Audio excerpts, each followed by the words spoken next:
একটা বানর আমাদের খুব কাছাকাছি চলে এসেছে, নিশ্চয়ই কোনো কিছু খাবার চায়। এই আবার লাভ দিয়ে এই পারে আসলো। নাই নাই নাই, কোনো খাবার আনি নেই তোদের জন্য, তোদের তো খাবার দেওয়া নিষেধ, তোরা কেন খাবার চাস? এই ডালের মধ্যে কি অবস্থা, তোদেরকেও খাবার দেয় না, কিন্তু তোদের তো খাবার দেওয়া নিষেধ, বানরের খাবার দেওয়া নিষেধ বিধায় এখানে কেউ খাবার দিতে পারছে না, কিন্তু ওরা খাবারেরই অপেক্ষায় থাকে। তবে এখানকার গাইড আমাদের যে সতর্ক করে দিয়েছে তা হলো একমাত্র হরিণ ছাড়া ছোট্ট একটা বানরের বেবি এখানে খেলছে, বানরের ছোট বাচ্চা, খুব আদরে বাচ্চাটা। সে একা একা গাছ চেষ্টা করছে, সে গাছে চড়ার চেষ্টা করছে, প্র্যাকটিস করছে সে, এটা এক ধরনের প্র্যাকটিস।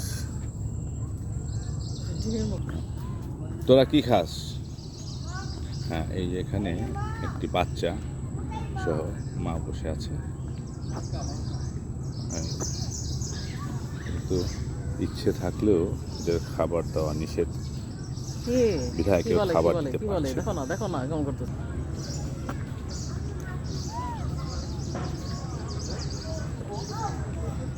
চলো,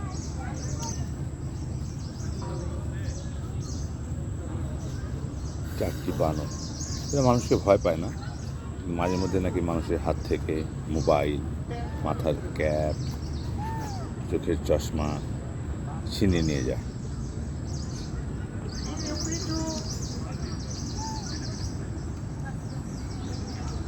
আমরা প্রায় ঘুরে চলে এসেছি আবার আগের জায়গায়।